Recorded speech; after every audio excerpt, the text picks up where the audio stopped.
बिस्मिल्लाहिर्रहमानिर्रहीम। अस्सलाम वालेकुम पाकिस्तान और दीगर ममालिक में मेरा प्रोग्राम देखने का बहुत-बहुत शुक्रिया। नाज़रीन, आपके कमेंट्स, आपकी क्रिटिसिज़्म का बहुत शुक्रिया, आपकी दुआओं का बहुत शुक्रिया।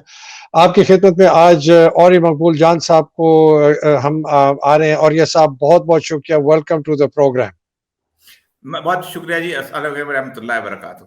हाँ जी। और ये साहब माशाल्लाह बहुत बिज़ी रहते हैं जी।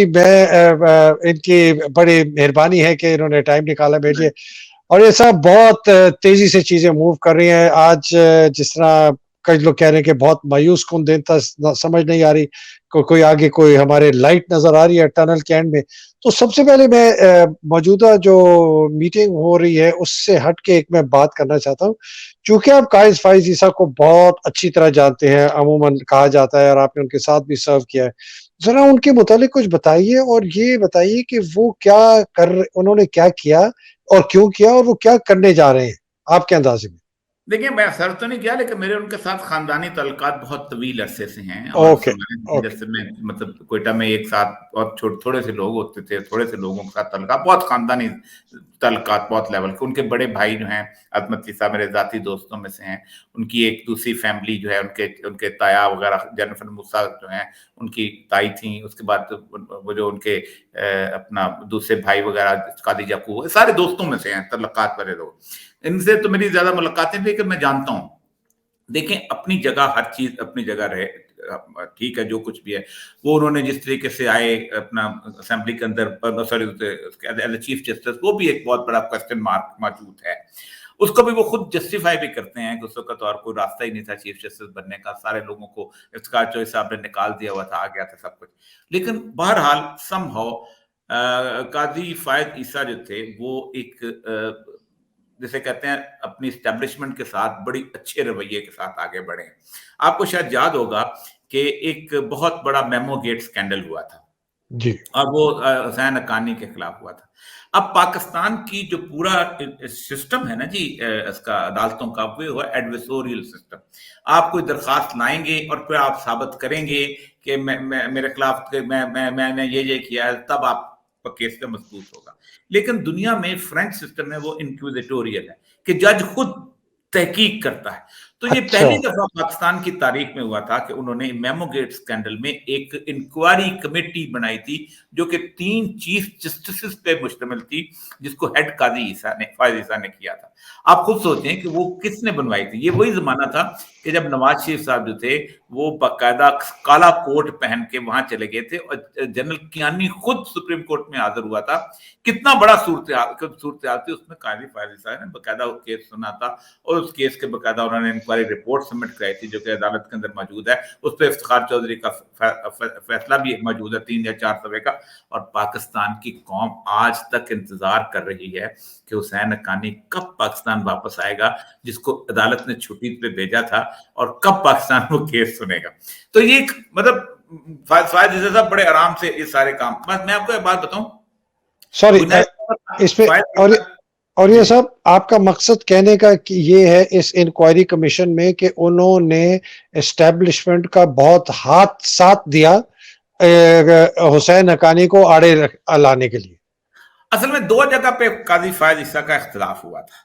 हम्म। पहला उनको फैसला था बलूचिस्तान में, जिस वक़्त वकला का वो हुआ है ना जी, अपना बहुत बड़ा धमाका हुआ था, आपको याद होगा। जी, मेरे कम जी। से कम 50-60 दोस्त उसमें शहीद हो गए थे।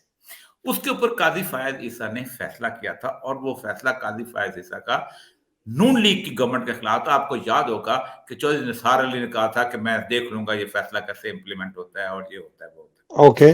दूसरी दफा वो काजी फायद अनप्रडिक्टेबिलिटी उनकी ये थी कि दूसरी दफा उन्होंने लबैक के धरने के ऊपर गया था, और उसके अंदर उन्होंने जनरल फैज और इन सारों को लिया था।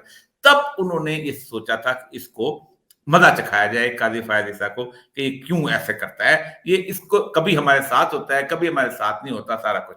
उसके ऊपर फिर इमरान खान जो है, उसको खुद इमरान खान साहब समझते हैं कि मैं उस वक्त आलाकार बन गया था, और जंग किसी और की थी, उलझा मुझे दिया गया, और हम्म। वाकई उलझाया गया उसके अंदर। और वो जाहिर बात है, आप खुद सोचे ना, जो काजी फायज ईसा ने वहां जाके सबसे पहली बात जो अदालत के अंदर उसकी की थी, उसने कहा था कि मेरी जो लंदन की जायदाद की इंक्वायरी किसने की है, उसको सामने लाया जाए।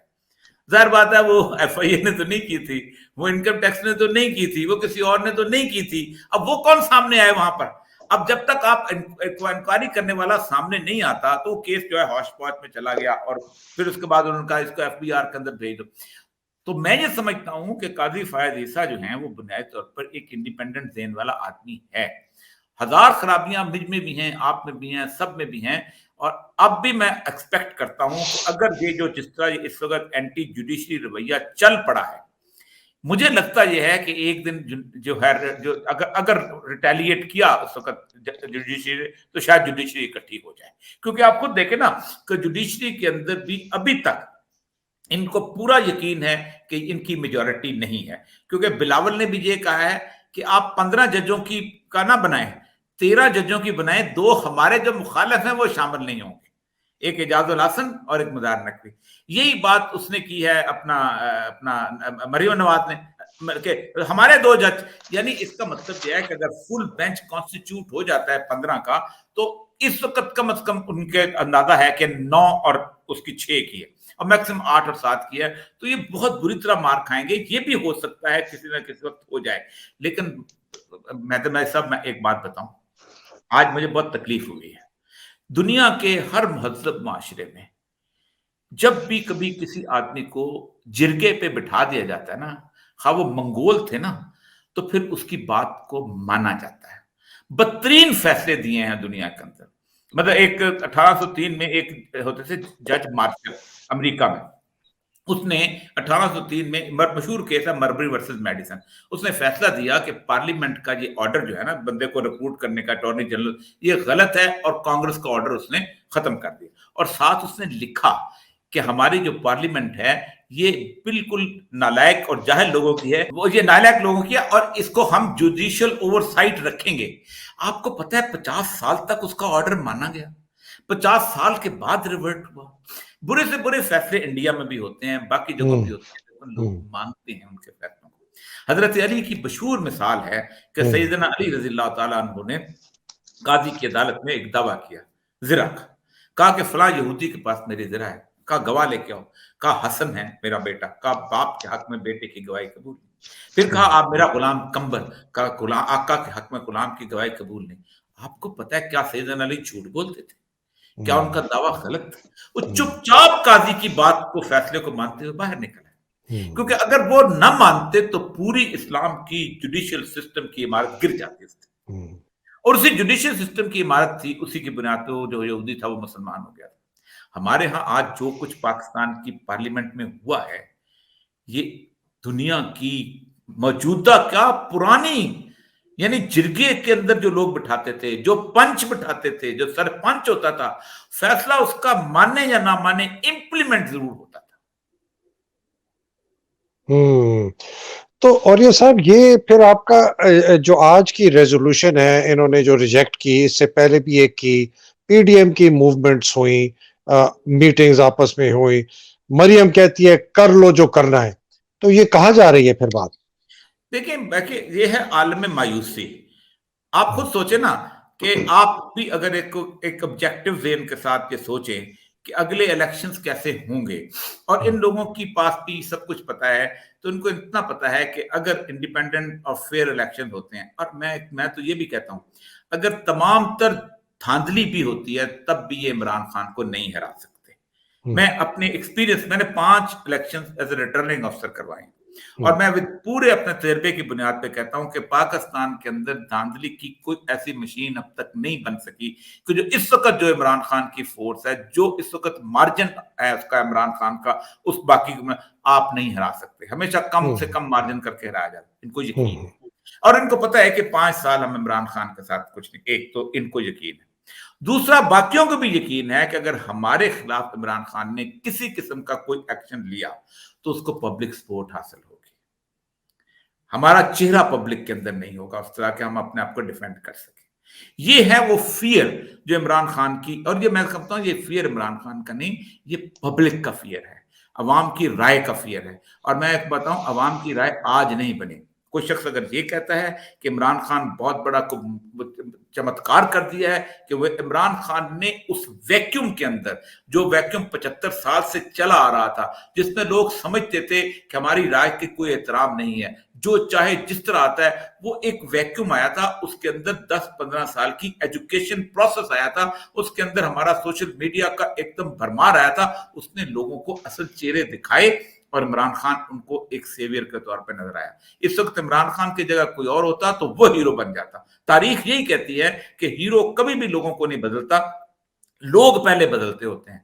5 साल और इमाम खुमैनी जो थे वो ना आते ईरान में, ईरान के लोग ना उठते, इमाम खुमैनी की कब्र को भी कोई ना जानता। पहले लोग उठते हैं, उसके बाद आगे लोग आते हैं। इमरान खान को लोगों की इस सारी इस्टेब्लिशमेंट के साथ नफरत जो है वो तोहफे में मिली है, वो एक सिंबॉलिक इमेज के तौर पे आ गया, उसका खौफ है। और ये सब ये जो एस्टेब्लिशमेंट की आपने बात की, हमने देखा कि जब इलेक्शन कमीशन ने जो पोजीशन इख्तियार की, वो उन्होंने कहा कि जी अपनी मिनिस्ट्री ऑफ डिफेंस से कहा, वो कहते हैं हम नहीं दे सकते सिपाही, इंटीरियर कहती है हम नहीं दे सकते सिपाही, और फाइनेंस कहती है हम पैसा नहीं दे सकते। तो हमूदुज़्ज़मान जो सेक्रेटरी डिफेंस जो समधी है बाजवा का, जिसको लगाया गया था बहुत मेरे हिसाब से एक खास मकसद के लिए, वो तो मकसद वो कर नहीं सका है बाजवा की एक्सटेंशन का, लेकिन अब वो ये हरकत कर रहा है कि जी फौज नहीं देगी। तो इसने फौज ने तो अपने कार्ड्स अब सामने रख दिए ना कि हम इलेक्शंस के हामी नहीं हैं। अगर फौज कह रही है हम नहीं दे रहे तो जी। और ये सब देखिए मैं साहब, मैं मेरे को 4-5 के करीब मैंने इलेक्शन करवाए, एक लोकल बॉडीज को मिला के रिटर्निंग। आप मुझे बताएं कब फौज जो है वो इलेक्शन करवाने के लिए बीच में आती है? फौज को हमेशा रिजर्व के तौर पे रखा जाता है। फौज का सिपाही पोलिंग स्टेशन पे नहीं होता। एक दफा शायद आया था, बहुत एतराज शुरू हो गया था कि ये सामने नहीं आते, और वो 2 सिपाही जो है अगर बंदूक पकड़ के खड़े भी होते हैं तो क्या कर सकते हैं? कुछ भी नहीं कर आप सकते। जब लॉ एंड ऑर्डर सिचुएशन होती है तो पुलिस हैंडल करती है, एंटी राइट इक्विपमेंट उनके पास होता है, लाठी उनके पास होती है, आंसू गैस उनके पास होती है, और चीजें उनके पास होती हैं। आपके पास तो सिर्फ एक वेपन होता है, वो गोली होती है। यहां तक के रेंजर्स को भी हदूद के बाहर आउटर कॉर्डर में रखा जाता है, तो रखा जाता है। तो फौज तो आप एक शहर के सेंटर के अंदर 2 टैंक और 4 बख्तरबंद गाड़ियां और 2-3 ट्रकों के साथ खड़ी कर सकते हैं। वो तो स्टेशन देगी, वो तो कहीं भी, इवन आप उस गैरिजन के अंदर भी अगर उनको अलर्ट खड़ा कर दें तो इस तरह की बात होती है। तो ये तो दलील ही गलत है। आप ना हालत जंग में हैं, ना आप हालत टेररिज्म की जंग के अंदर है, कोई आपका ऐसी हालत नहीं है कि आप कहें कि ये हम इलेक्शन का था। ये बिल्कुल बहाना है, और पहली बात यह है कि इनको मांगना ही नहीं चाहिए था। दूसरी बात यह है कि जहां तक स्टाफ का तल्लुक है, हम खुद पोलिंग स्कीम बनाते रहते हैं, बनाई है कई दफा। यहां तक कि हम बैंक के ऑफिसर्स को भी उसके अंदर रखा करते थे, उनको भी कहीं से पोलिंग स्टाफ ले आते थे उनको, वो भी कोई इतना बड़ा मसला नहीं है। उनको आप कह दें कि ऑन रेडिया नहीं देना, वो बेचारे करेंगे, उन्होंने कहाँ जाना है, एक दिन की ड्यूटी वो देंगे, आप ऑन रेडिया भी खत्म कर सकते हैं। अच्छा, उसके बाद बाकी मामला रह जाता है लॉजिस्टिक्स का। ये वो आपको शायद याद होगा, हर इलेक्शन के अंदर पुलिस की ड्यूटी होती है कि बसें पकड़ी जाएं, गाड़ियां पकड़ी जाएं। हर एक बंदे की गाड़ी पकड़ा करते थे, असिस्टेंट कमिश्नर की ड्यूटी लगती थी, इरिगेशन वाले की भी गाड़ी पकड़, फलाने की भी गाड़ी पकड़, फलाने की, उस गाड़ियों के ऊपर पोलिंग स्टाफ दिया जाता है। एक दिन तो किसी तो टोटल एक्टिविटी होती है जिसको आप समझते हैं। ये इतना छोटा सा फाइनेंसेस कहां से नहीं निकल सकते, ये तो प्रोविंशियल गवर्नमेंट दे सकती है। दुख की बात यह है कि वो सारे लोग, वो सारे अदारे जो कि इलेक्शन करवाना चाहते हैं, जिनकी जिम्मेदारी इलेक्शन की कराने की है, वो सारे के सारे अदारे जो हैं ये बात साबित करने की कोशिश कर रहे हैं कि हम इलेक्शन नहीं करा सकते। और ये सब ये जो आपने बात की इलेक्शन कराने की, और ऑब्वियसली ये तो क्लियर हो गया कि वो नहीं करना चाहते। और उसके साथ मैं एक जोड़ना चाहता हूँ, जो कल आर्मी चीफ और डीजीआईएसआई की मीटिंग हुई है इसके साथ, शहबाज शरीफ के साथ, और आज जो है आपके यहाँ हो रही है एनएससी की, उसको जरा एक पेंट करके, ये 8 लाख हमारे रिजर्विस्ट भी हैं जिनको बुलाया जाता है। और पिछली दफा जब सेंसस हुआ था, ये 8 लाख लोग बुलाए गए थे, तो ये भी लोग नहीं बुलाए जा सकते? रिजर्विस्ट बुलाए जा सकते हैं। आपकी 5 लाख के करीब पैरामिलिट्री फोर्सेज हैं, जिसके अंदर आपके 1,90,000 के करीब आपके रजाकार हैं, जो कि सिविल डिफेंस पर रजाकार होते हैं, वो भी वर्दी वर्दी उनकी होती है, वो भी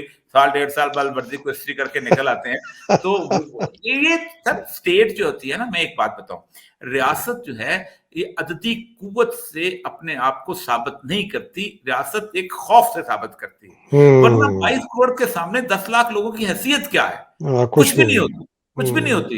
ये तो रियासत का एक खौफ होता है कि कलेक्टिवली आप पे हमलावर हो जाएगी, वरना आपकी हैसियत कुछ नहीं होती। तो किसी को भी आप खड़ा कर दें।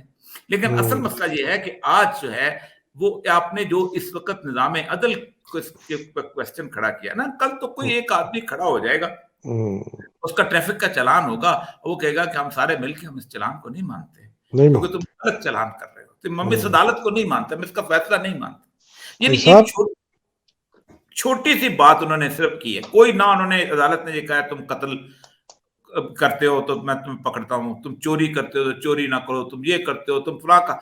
उन्होंने कहा भाई 90 दिन के अंदर इलेक्शन करा दो। कोई कोई बड़ा ऑर्डर किया है? वो चीज जो कि जाके आइन में लिखी हुई है, और आप लोगों की खराबियों की वजह से वो वहां पर आप पहुंच चुकी है। और सबसे मुझे दुख इस वक्त हो रहा है उन सारे डेमोक्रेट्स का, उन सारे बड़े बड़े इंटेलेक्चुअल्स का, कि जो लोग सारी जिंदगी हमें पढ़ाते रहे ये जमहूरियत है, ये फलां है, जिनमें पीपल पार्टी के बड़े बड़े लोग, रजा रब्बानी जैसे लोग, और उसके बाद सारे इंटेलिजेंसिया के लोग जितने भी बैठे हैं, कोई नहीं बोल रहा। सारे हर बंदा जो है इस वक्त ऐसा लगता है कि कोई वली अल्लाह है जो ये प्रिडिक्शन करता है कि अगर इलेक्शन हो गए तो इस मुल्क के अंदर अनारकी पैदा हो जाएगी, इस मुल्क हो जाएगी। और ये साहब, ये आपने जो अभी बात की इंटेलेक्चुअल्स की इसकी, रजा रब्बानी, मैं उसकी एक वीडियो देख रहा था कि वो एक जर्नलिस्ट उसके पीछे पड़ा हुआ है, उससे बात कर रहा है और वो चुप, और I will say when I have to say. ये इतने बड़े मुनाफिक हैं। मेरा ख्याल है अगली हुकूमत आए ना, हमें मुनाफिकों के मेडल जारी करने चाहिए, जिससे कहा जाए मुनाफिक पाकिस्तान क्लास 1, क्लास 2, क्लास 3। और ये इन लोगों को ये बहुत ही जलील कमीने हैं, इनके नाम नहीं भूलने चाहिए। जब भी कभी दौर बदलेगा, इनके घर जाके ना इनका घेराव किया जाए। एनीवे, मैं बात आगे चलना चाहता हूं, जो आपकी ने बड़ी जबरदस्त एक बात की कि ये कानून की जो धज्जियां इन्होंने उड़ाई हैं। मैं किताब पढ़ रहा हूं इनकी और तकरीबन खत्म करने वाला हूं, जस्टिस जवाद एस ख्वाजा की, 16 years a judge slaughtered without a knife। ओहो हो, क्या किताब है। मैं तो हर पाकिस्तानी से कहूंगा कि बहुत जबरदस्त किताब है। उनको बड़ी कोशिश कर रहा हूं इंटरव्यू के लिए, वो मानते नहीं। एनीवे, वो लिखते हैं कि कॉन्स्टिट्यूशन इज सुप्रीम, इसलिए कि constitution will of the people बताती है, और विल ऑफ द पीपल आती है अल्लाह सुब्हानहू तआला की हकमियत से, जो कि लोगों के पास लोग अपनी विल बताते हैं। उसका जो फ्रेमवर्क है वो कॉन्स्टिट्यूशन है, और उसको इम्प्लीमेंट करने के लिए आपकी इलेक्टेड लोग हैं। वो कहते हैं पार्लियामेंट सुप्रीम नहीं है, कोई इदारा सुप्रीम नहीं है, कॉन्स्टिट्यूशन सुप्रीम है। तो अगर सुप्रीम कोर्ट ने कॉन्स्टिट्यूशन की सुप्रीमेसी को रखा है, और कल को नेशनल सिक्योरिटी कमेटी में फौज का सिपा सलार, DGISI और ये काबीना कहती है कि हम नहीं मानते जी इसको, तो सुप्रीम कोर्ट के पास फिर क्या ऑप्शन है? देखिए, पहली बात तो ये है कि कॉन्स्टिट्यूशन जो पार्लियामेंट सुप्रीम सिर्फ बर्तानिया में कहा जाता है। जी उसकी जी, बिल्कुल। वजह है कि वहां अनरिटन कॉन्स्टिट्यूशन है, वहां किसी और को पार्लियामेंट को सुप्रीम नहीं कहा जाता, या फिर इजराइल में कहा जाता है, क्योंकि इजराइल का भी कोई कॉन्स्टिट्यूशन नहीं है। उन्होंने भी एक लाइन का कॉन्स्टिट्यूशन रखा है कि the constitution of Israel is तौरा। तो वो उन्होंने लॉ बनाए हुए हैं, बाकी उन्होंने वही रखा। अब इस वक्त सूरत हाल यह है कि सुप्रीम कोर्ट के पास देखिए कोई और ऑप्शन नहीं है सिवाय इसके कि वो पाकिस्तान की जो ब्यूरोक्रेसी है, सिविल ब्यूरोक्रेसी जो है, उनको बुलाए, क्योंकि बाकी तो आएगा कोई नहीं, बाकी तो फिर तमस्कर हो रहेगा। सिविल ब्यूरोक्रेसी की सूरत हाल ये है कि पाकिस्तान का सारा बिजनेस जो है ना, वो in the name of the secretary होता है। कोई चीफ अकाउंटिंग ऑफिसर भी सेक्रेटरी होता है, और उसके बाद चीफ ऑपरेटिंग ऑफिसर भी सेक्रेटरी, चीफ एग्जीक्यूटिव भी। मिनिस्टर जो है उसने कभी फाइल के ऊपर ना किसी चेक पे ऊपर दस्तखत करने होते हैं, ना किसी नोटिफिकेशन पे दस्तखत करने होते हैं। तो अगर वो सुप्रीम कोर्ट इनको बुला लेती है, उनसे कहती है ये ऑर्डर इंप्लीमेंट करो, वरना हम आपको सजा दे देंगे, तो जाहिर बात है कि वो इंप्लीमेंट हो सकता है। अनलेस अदरवाइज, ये बहुत बड़ा अनलेस अदरवाइज है कि उनको कोई और दबाव ना हो। इसलिए कि मैंने कोई इतना शेर का बच्चा ब्यूरोक्रेट नहीं देखा जो किसी सियासतदान के लिए अपना कैरियर दांव पे लगा दे। बैन नहीं कर हम्म, सकते। हम्म। और कौन दबाएगा है? हाँ, फौज और जाहिर बात आईएसआई का डर। हाँ, जाहिर बात और कौन हो सकता है और कौन दबाएगा और दबाव और कहाँ से आता है? हम्म। देखिए तो ना आसमान के फरिश्ते तो नहीं दबाव डालते आके। हम्म। तो और ये सब ये जो खौफ है, इसके लिए कुछ दबाव भी डालना पड़ेगा ना सुप्रीम कोर्ट को। तो सुप्रीम कोर्ट ने जब ये ईसीपी ने उनके फैसले की खुल्लम खुला खिलाफ वर्जी की, जो कंटेम्प्ट में आता है, उन्होंने ईसीपी के लोगों को क्यों नहीं कंटेम्प्ट में सजा दी? देखिए अभी नहीं, मेरा ख्याल है शायद उन्होंने इसको पेंडिंग रखा हुआ है, कि उनको मालूम था कि ये मामला हो जाना है और ये वक्त आ जाना है और हम्म, वक्त आ गया है। देखिए हम्म, ईसीपी को मैं बहुत अच्छी तरह जानता हूँ, हमारे साथ मुझसे 2-3 साल जूनियर था। ये बहुत मुझे अच्छी तरह याद है कि इसका पिछले दिनों एक मसले के ऊपर मैंने इसके बारे में बात की, इसने मुझे फ़ोन किया। तो हम्म। उसका ओपनिंग सेंटेंस यही था, बोले साहब आपने भी नौकरी की है, आपको भी पता है कितने दबाव होते हैं। ये उसका आगाज़ तो गुफ्तगू का आगाज़ ये था। तो मैंने कहा भी मैं ये सिकंदर सुल्तान राजे का। जी, जी, इसके गुफ्तगू का आगाज़ ये था कि आपको भी पता है कितने। मैंने कहा मुझे पता है, लेकिन मैंने दबाव सहे हुए हैं, मुझे इसका भी पता है। तो बुनियादी तौर पर सिकंदर सुल्तान राजा जो है, वो एक वीक आदमी है। इस वक़्त बहुत नौकरी में कभी वीक इतना नहीं रहा था, उसकी एक वजह थी। उसकी वजह थी कि इसके जो ससुर हैं वो सईद महदी थे और इनके वैसे अपनी फैमिली के इनके भाई-भाई बड़े ठीक-ठाक और ससुर और हमेशा उनका एक क्लाउट रहा है, क्योंकि नवाज़ शरीफ फैमिली जो थी वो बड़ी स्ट्रॉन्ग फैमिली थी। उससे पहले ज़ियाउल हक के साथ लोग थे। तो इनको इनको ये अफ़ोर्ड कर सकते थे दबाव सहना।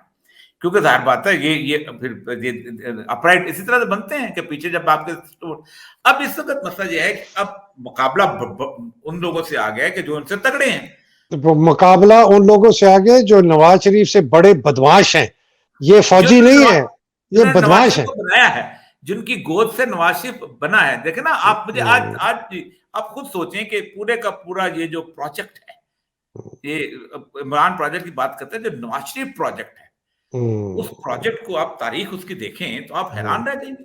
हम्म। और मैं अब उस दिन भी इनसे कह रहा था, मैंने कहा देखो तो ये सईद मेहदी का सारा सईद मैं कह रहा हूँ जस्टिस सज्जाद अली शाह को उतारने में जिस बंदे ने सबसे ज्यादा साथ दिया था वो थे जनरल जहांगीर करामत।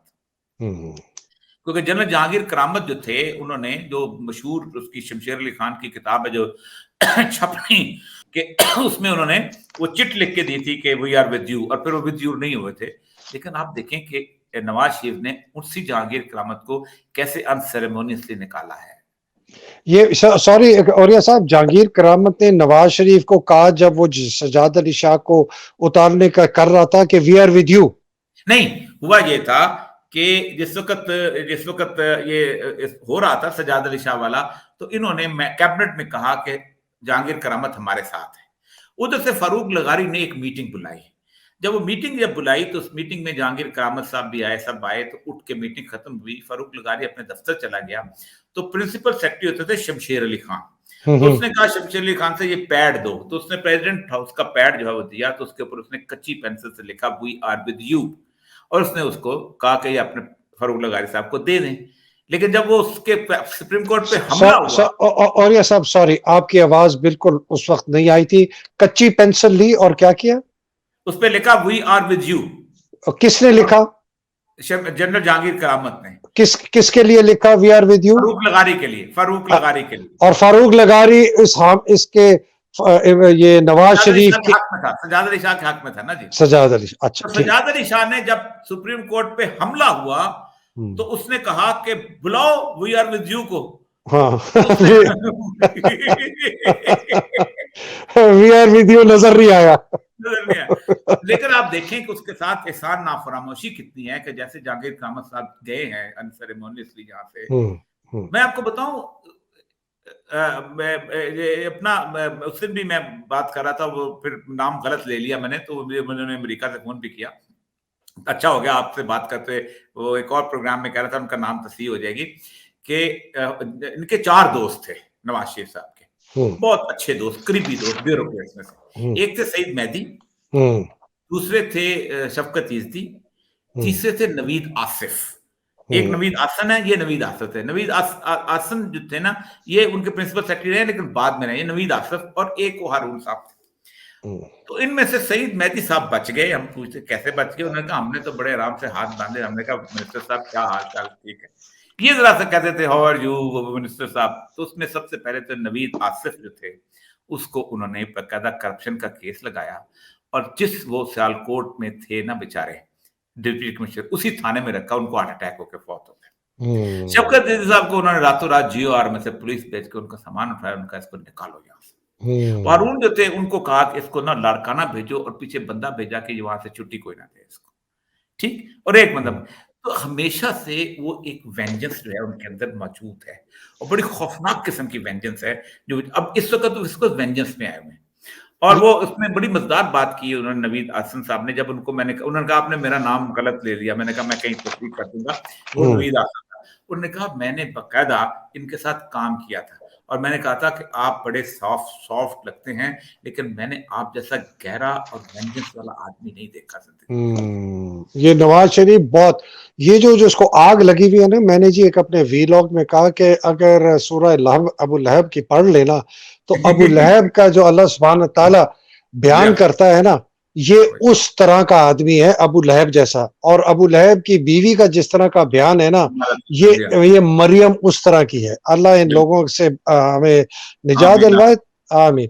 तो और ये साहब अब मुझे बताएं, वो वी आर विद यू तो गायब हो गया पिछला, अभी जो कल वी आर विद यू या आज वी आर विद यू होने वाला है आसिम का और DGISI का, ये नेशनल सिक्योरिटी कमेटी की मीटिंग, अगर इसके अंदर भी ये कर देते हैं कि हम नहीं जाते जी, और ब्यूरोक्रेसी भी अपना घुटने जो है ना टेक देती है, और इस उसको सुप्रीम को कहती है जी हमें निकाल दें। जिस तरह आज बाय द वे DPO ने कहा उसके जो है अमीन गंडापुर को अरेस्ट करते हुए, कहते हैं जी मुझे पता है मैं कंटेम्प्ट कर रहा हूँ, मैं कंटेम्प्ट मेरे पर कर ले, मैंने आपको अरेस्ट कर लिया। तो फिर क्या होगा? और ये सब देखिए मसला सारा होता है कि एक लेवल होता है, एक एडमिनिस्ट्रेशन में एक लेवल होता है आपको लोगों के ऊपर फोर्स इस्तेमाल करने का, और वो लेवल जो है जब वो गुजर जाए ना, जब आप घरों में, हर घर में, हर दूसरे तीसरे घर में इस तरह की सूरत हो, तो एक पब्लिक रिटेलिएशन आती है। ये लेवल शुरू हुआ था, आपने देखा होगा 77 के अंदर, 77 शुरू हुई थी। आपको अंदाजा नहीं, आप ये, मैं शाहपुर जेल में होते थे, उसी जेल में हम भी थे, तो वो 440 की बैरक के अंदर 300-300 लोग थे, लेकिन इतने सारे लोगों को गिरफ्तार करने के बावजूद लोग निकले थे। और उस वक्त तो सूरत हाल ऐसी थी कि BBC रेडियो जो था ना, वो सिर्फ रात को ये ऐलान करता था कि पाकिस्तान जहां से मजीद हंगामों की खबरें आई हैं, और PNA ने कल दोबारा जो है वो कहा है कि जो उसने कहा, बस हमें इतना पता था कि PNA ने कॉल दे दी है, कॉल दे दी।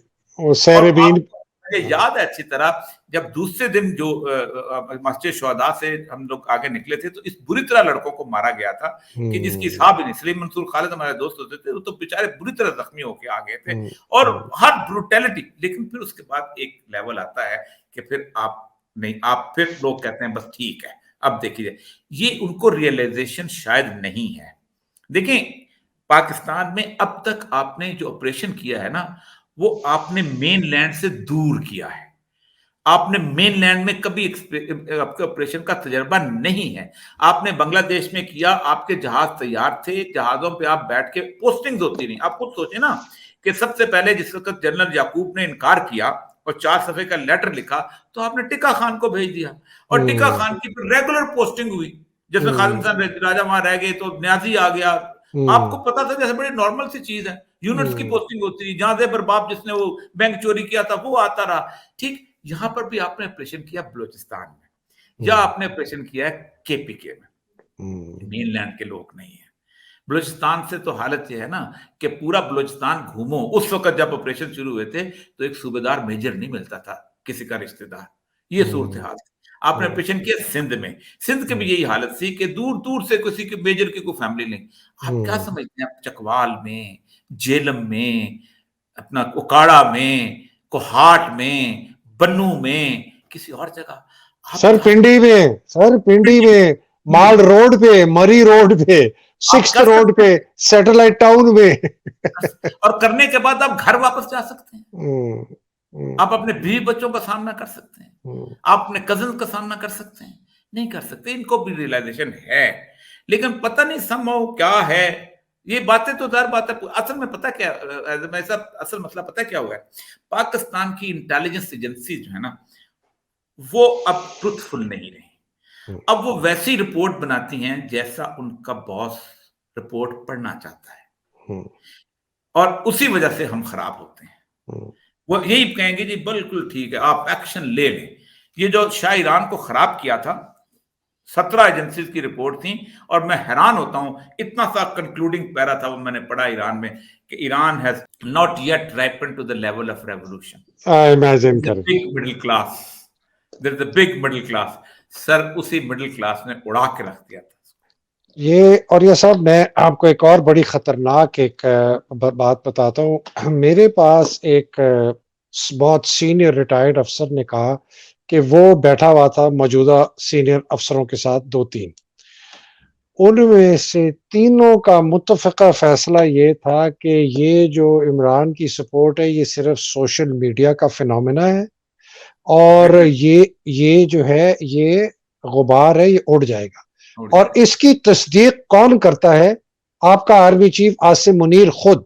इसने फरवरी में विल्टन पार्क में, जहां ये जब गया था कॉन्फ्रेंस के लिए, इसने कोई 30 पाकिस्तानियों को एड्रेस किया 20 मिनट के लिए, और मुझे एक ऐनी शाहिद है, उसने मुझे बताया, और उसने कहा एग्जैक्टली ये लफ्ज इस्तेमाल किए कि ये जो इमरान का आप फिनोमेना देख रहे हैं सोशल मीडिया का, ये टेम्पररी फिनोमेना है, ये गुबार की तरह उड़ जाएगा, पाकिस्तान आर्मी के खिलाफ कोई नहीं है। तो अगर ये सोच इसकी फरवरी में थी और अभी ये जर्नैल आपस में यही बात कर रहे हैं, तो इसका मतलब है इनको नहीं समझ आई कि मुल्क के हालात नहीं, किस। बिल्कुल। अच्छा, मसला पता है क्या है, कि अब्रप्टली समझ आता होता है कि ये फिनोमेना, देखिए मैं आपको बात ना, श्रीलंका है ना, श्रीलंका में कल मेरी बात हुई थी कुछ लोगों के साथ। श्रीलंका जो है वो इस मसले में खुशकिस्मत था कि श्रीलंका में जब मामला शुरू हुए, तो लोगों को एक आर्मी पर ट्रस्ट था। वो आर्मी आई और उन्होंने टेक ओवर कर लिया और उन्होंने उसको संभाल लिया, क्योंकि आर्मी ने उनका जाफना वाला बहुत बड़ा एक्सपेरिमेंट किया हुआ था, उनको दहशतगर्दी से निजात लाई हुई थी, लोग समझते थे कि बहुत ठीक है। पाकिस्तान में जब 77 के अंदर जियाउल हक आया था, तो आपको शायद याद होगा, आप तो खैर अब भी उस वक्त होंगे, कि जब मिठाई बटी थी, कि जिस वक्त रात को शाम को माशरा लगाया, रात को के वक्त मिठाई सर बटी थी। सर मैं फौज में था, आज फौज में था, हाँ मैं जी, हाँ फौज में था। जी, हाँ। तो लोगों को कहता कि फौज कुछ, वो तो जियाउल हक के अपने करतूत थे ना, जिसकी वजह से हम्म, जियाउल हक तो अनपॉपुलर होता रहा वक्त के साथ बिल्कुल, साथ होता रहा। बिल्कुल। वरना अगर आके इलेक्शन करा देता, तो हम्म, भुट्टो जो था इस तरह की यूं होता है, ऐसे ना हम्म, कुछ मेजॉरिटी उसको मिलती, कुछ उसको मिलती। ये चीज मुशर्रफ के बाद मतलब ये था कि उनको पब्लिक सपोर्ट लोगों से मिलती रही किसी न किसी तरह। बेनजीर हम्म, का बयान बड़ा वाज़ेह है कि हम एक हम्म, सिविल ऑटोक्रेट की बजाय एक मिलिट्री ऑटोक्रेट को पसंद करते हैं। हम्म, वही बयान था। लेकिन सर आप अब देखें, आप आपको अब कौन है, रेत की बोरी कौन बनेगा आप? हम्म। ये बड़ी खौफनाक सिचुएशन है, ये स- समझानी चाहिए। और सर, जो बोलता है उसको उसको कहते हैं इसको पकड़ो, इसको उड़ा दो। और ये साहब आपको कुछ लगता है कि यहाँ एक एक तो खैर नवाज की और मरियम की इमरान के साथ एक जाती दुश्मनी क्लियरली नजर आती है। आपको क्या लगता है कि जो आर्मी चीफ है आसिम मुनीर और इमरान की भी कोई जाती एक ऐसी चीज है जो कि एक लॉजिक के एनालिसिस के ऊपर हावी आ रही है? अच्छा, पता नहीं क्या बात है, साइकोलॉजिकली तो सूरत-ए-हाल ऐसी ही लगती है कि जैसे इमरान की जो पर्सनैलिटी है, उस पर्सनैलिटी से लोगों की रिटेलिएशन, मोहब्बत, देखिए एक बड़ा बेसिक प्रिंसिपल है बड़े आदमी के साथ, बेसिक चीज़ होती है कि उसकी शख्सियत से नफ़रत करने वाले भी शदीद होते हैं और मोहब्बत करने वाले भी शदीद होते हैं। ये हर शख्सियत के साथ हमेशा से हम्म, हुआ है। हम्म, और उसकी एक वजह होती है कि मोहब्बत करने वाले दिन-ब-दिन बढ़ते जाते हैं और नफ़रत करने वालों की नफ़रत में इज़ाफ़ा होता जाता है। हम्म, हम्म, और ये हमेशा अथॉरिटी में जो बंदा होता है ना जी, उसको हम्म, बहुत बुरा लगता है। हमें खुद अच्छी तरह पता है कि हम जब डिस्ट्रिक्ट एडमिनिस्ट्रेशन में होते थे, तो पॉपुलर आदमी को हैंडल करना कितना मुश्किल काम होता है। तो हम्म, हमेशा हम सोचते थे कि यार उसके बजाय कोई यूनियन लीडर पॉपुलर हो जाए, तब बड़ा मसला होता है। आप हम्म, और इस वक़्त बेसिकली लड़ाई ही उन लोगों की है कि जो इस वक़्त समझते हैं कि हमारा कंट्रोल जो है वो आहिस्ता-आहिस्ता खत्म हो रहा है हम्म, और एक शख्स पॉपुलर निकल रहा है। हुँ, अब हालत हज़रत साहब ये हो चुकी हुई है कि इमरान के जाने के बाद भी खुदा ना ख़ास्ता ये मसला ठंडा होने वाला नहीं है। नहीं ये मसला ये ठंडा मसला ऐसा है कि जो उनके हाथों से निकल जाएगा। अब सोच होता क्या है? डिस्कनेक्ट हो जाता है आदमी। हुँ, अगर एक आदमी की ट्रेनिंग डिस्कनेक्ट वाली ना हो तो लड़ ही नहीं सकता। उसको हुँ, बताया जाता है कि ये 5 गुना आर्मी भी बहुत छोटी है। हुँ, तुम बहुत बड़ी चीज़ हो। ये ट्रेनिंग ये है ना जी। तो इस डिस्कनेक्ट से निकले हुए हैं और जितने बड़े आप लेवल पे चले जाते हैं, उतना ही आपका डिस्कनेक्ट ज़्यादा हो जाता है। एक असिस्टेंट कमिश्नर को ज़्यादा पता होता है और एक चीफ सेक्रेटरी को कम पता होता है। बिल्कुल, बेचारा बिल्कुल। उस फील्ड से आया होता है। आप खुद सोचें, ये सारे लोग जो हैं, ये क्या क्वेटा में, कोल्लू में, बाकी जगह ड्यूटियाँ नहीं करते रहे। ये बलोचों के साथ बैठ के खाने नहीं खाते रहे। इनको हुँ, बलोचों का अंदाज़ नहीं पता वो किस किस्म हुँ। के लोग होते हैं। लेकिन जब वक़्त आता है तो उसके बाद इनके आगे ऐसे आयरन शील्ड लगते हैं कि बड़े हुँ। आराम से जिससे उन पे ऑपरेशन भी कर लेते हैं। और ये साहब मैंने खुद सर्व किया हुआ है कोल्लू में, जी हाँ। मेवंद में, चाकरतंगी में। एक-एक चीज़, एक-एक उनके साँस का मुझे पता है कि जब वो इनका तौर तरीक़े क्या है, इनकी सोच क्या है, हर चीज़ पता है। और मैंने तो मार्शल लॉ के खिलाफ हुँ। अपना इस्तीफ़ा जो दिया था, मार्शल लॉ के खिलाफ दिया था कि मैं नहीं करना चाहता। एनीवे वो बात की बात रही। और ये साहब आखिरी 2 सवाल। ये जो एतजाज़ अहसन लतीफ़ खोसा साहब बड़े बढ़-चढ़ के बयान दे रहे हैं सुप्रीम कोर्ट के फ़ेवर में, मुझे उसमें थोड़ा-सा माफ़ी चाहता हूँ, कॉन्स्पिरेसी नज़र आती है बिकॉज़ ज़रदारी कुछ नहीं बोला, ये 2 बोल रहे हैं बढ़-चढ़ के कि ये कुछ ऐसी ज़रदारी की अपनी गेम तो नहीं है इसको नवाज़ इसको और शहबाज़ शरीफ को धक्का एक देने की। सर एक एक बात ये भी है कि जो मुझे कुछ लोगों ने बताया है, ज़रदारी के बहुत क्लोज़ लोगों ने, कि अगर नवाज़ शहीद होना चाहेगा ना, शहबाज़ शरीफ, तो हम इसको शहीद नहीं होने देंगे। अब तो देख लें। अगर हाँ, होगा ये कि फिर ये छोड़ देंगे गवर्नमेंट को। आज भी उन्होंने यही कहा है, ये छोड़ देंगे गवर्नमेंट, वो खुद गवर्नमेंट टूट जाएगी तो शहीद होने का मसला ही खत्म हो जाएगा। असल मसला इस वक़्त एतजाज़ आसन तो ख़ैर शुरू से देखें, जब से को ज़ुल्फ़िकार अली भुट्टो के खिलाफ मूवमेंट चली थी, एतजाज़ तो पहला आदमी था जो छोड़ के निकला था, उसको आपको याद होगा। और ये बाय द वे तहरीक एतजाज़ अहसन पाकिस्तान तहरीक-ए-इस्तिक़लाल के मेंबर थे जब ये पार्टी के सेक्रेटरी जनरल थे, मैं उस पार्टी में था और थे। मैं उस मीटिंग में भी मौजूद था जिस मीटिंग में इन्होंने आके एयर मार्शल्स को कहा कि मैं पार्टी छोड़ रहा हूँ। पार्टी छोड़ रहा हूँ। जी, बिल्कुल ठीक है। तो ये इत्तेफ़ाक का तो एक है कि उसके अंदर एक इंडिपेंडेंट सोच हमेशा से रही है। और हुँ, वैसे भी पीपल्स पार्टी में बिलावल भुट्टो के साथ जो है वो चलना कोई आसान काम तो नहीं है। छोटे साईं साहब है ना जी, तो छोटे हुँ, साईं से बड़े छोटे साईं होता है। तो हुँ, उसके बाद दूसरी बात ये है कि लतीफ़ खोसा का शायद तो उनका वो उधर-सा पार्टी से थोड़ा-सा उनका वो स्टे हो चुके दूर हो चुके हुए हैं, उनका वो हुँ। मतलब है। लेकिन लतीफ़ खोसा भी बातें बड़ी सेन कर रहा है, एक हाँ, बात तो है। बहुत सेम। सेन कर रहा है बात। तो जो इस वक़्त जो वो सेन करता है उसको उसको आपको थोड़ा-सा एडवांटेज देना चाहिए कि यार ऐसी भी बात नहीं होती कि आप एक बंदा बंदा जो है ज़रूरी तो नहीं है कि हर वक़्त ही एक बंदा जो है वो उसके ईमान जो है वो गायब ही हो रहा है। और रज़ा रब्बानी? मैं रज़ा रब्बानी तो ख़ैर मैं मुझे बहुत तक मैं रज़ा रब्बानी के बारे में शुरू दिन से समझता हूँ कि ये बुनियादी तौर पे हुँ, हिपोक्रेसी का सिंबल है।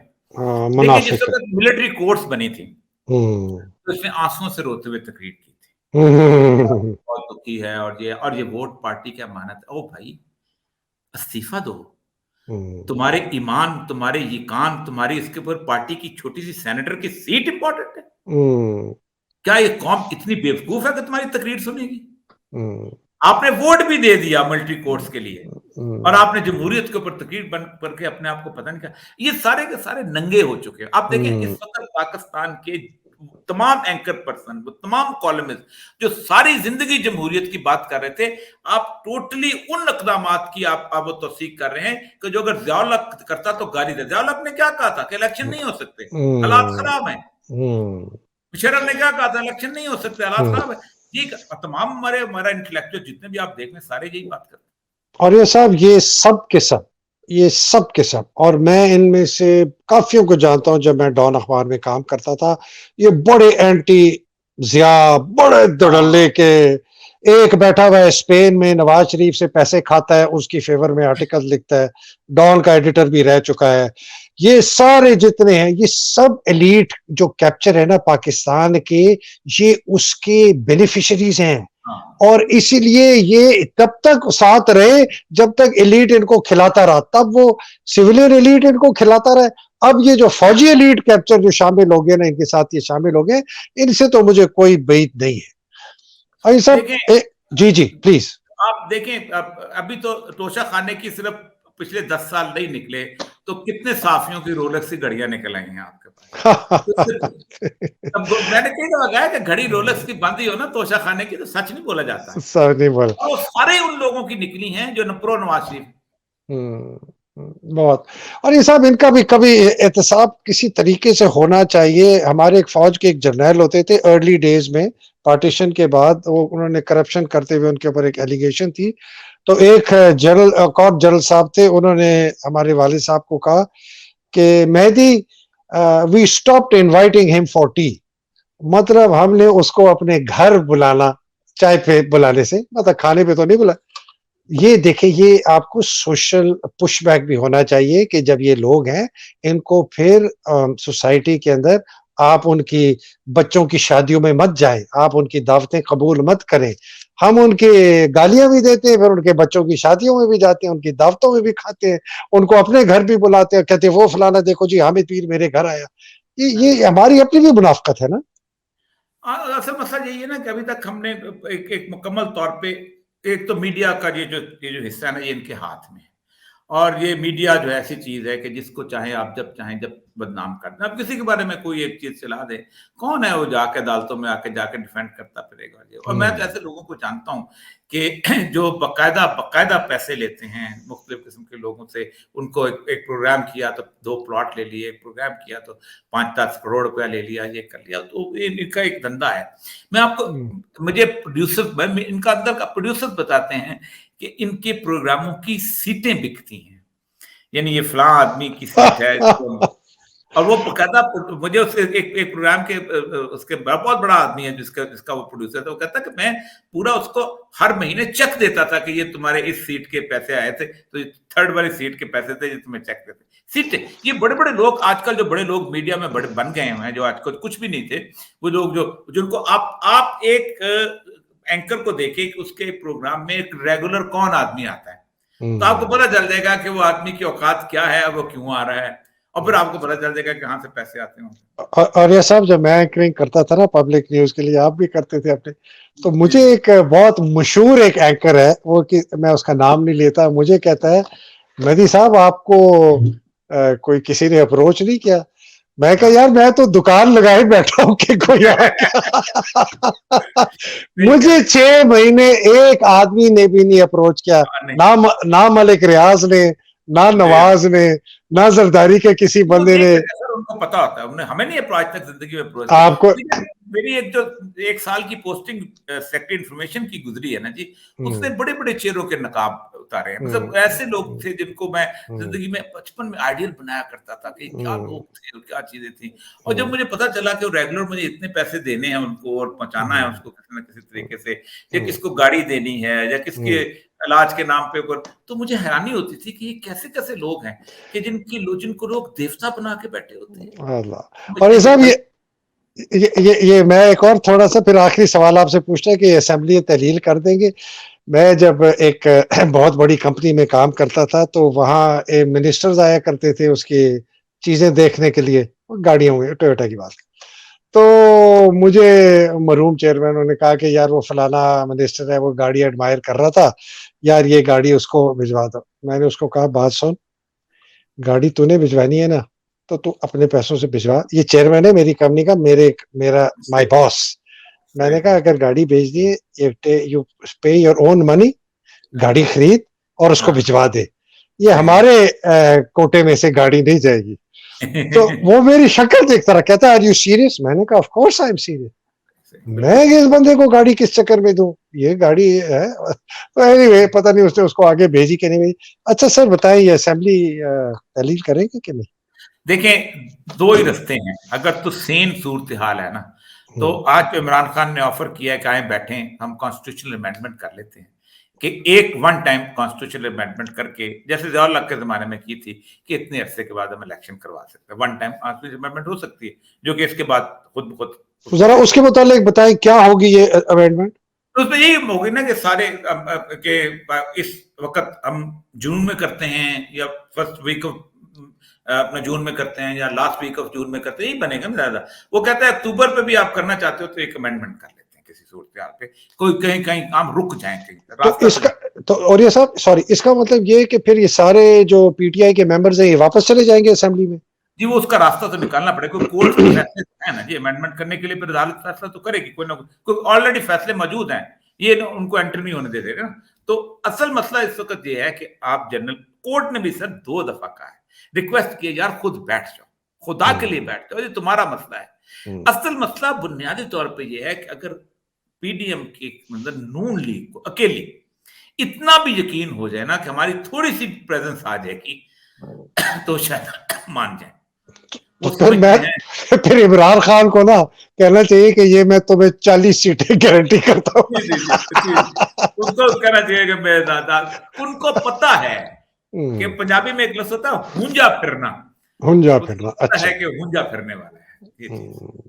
तो इसका तो फिर तो अगर ये बात है तो फिर ये भी नहीं होने लगा, बिकॉज इन्होंने तो जीतना तो है नहीं। दूसरी देखिए, आज मुझे बड़ी तकलीफ हुई, अब हमारा दोस्त है वो, आज उन्होंने एक बलोच से कहा कि तुम ये करारदाद पेश करो, और बलोच भी बाप पार्टी का,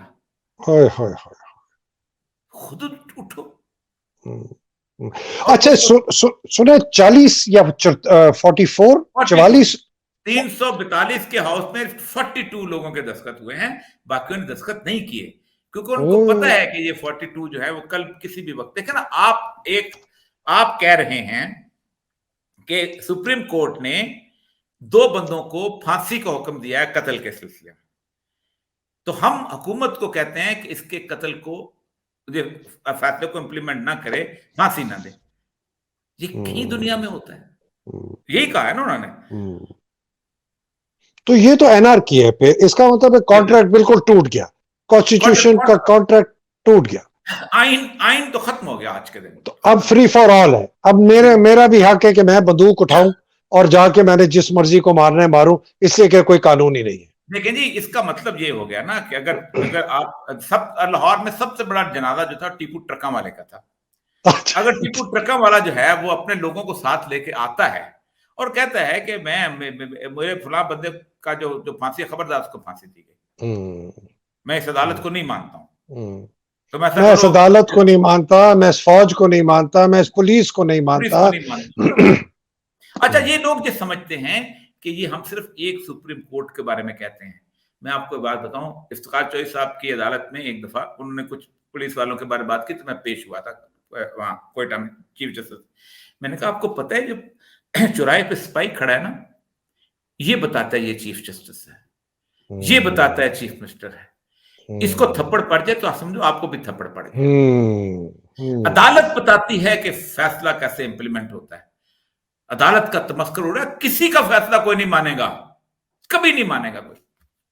ओह चले, और या साहब ये तो फिर इसका मतलब है कि आप बैल मुझे मार नहीं है, ये है आप बम मुझे फाड़, ये तो यही वाली बात है। मैं वो कल का सोच रहा था, मुझे शहजाद अहमद का वो शेर है, उसका मिसरा बड़ा अच्छा है, तो उसने कहा कि कल यौम हश्र, आज दुआओं की रात है। ओए होए होए, बहुत शुक्रिया, बस ये वाकई आज दुआओं की रात है। और यह साहब बहुत बहुत शुक्रिया। मैं तो आपकी जब बातें सुनता हूँ इतनी क्लैरिटी ऑफ थॉट होती है और इतना आपके पास तजर्बा और फिर आपका जो फहम और जिस तरीके से आप उनको जोड़ते हैं, माशाल्लाह, बहुत शुक्रिया, बड़ी मेहरबानी। नाज़रीन, आपने औरिया मकबूल जान साहब को सुना, बहुत ही खतरनाक मोड़ पर हम अब बिल्कुल उसकी नहज पे आ चुके हैं। देखते हैं आगे चल के क्या होता है। अल्लाह सुब्हान ताला पाकिस्तान को अपने हिफ्ज़-ओ-मान में रखे, हकीकी आज़ादी की जंग लड़ने वालों को हिफ्ज़-ओ-मान में रखे, और ये मकबूल जान साहब जैसे इंटेलेक्चुअल्स को अपने हिफ्ज़-ओ-मान में रखे। पाकिस्तान जिंदाबाद, पाकिस्तान पाइंदाबाद। इलाही आमीन। अस्सलाम वालेकुम, खुदा हाफ़िज़।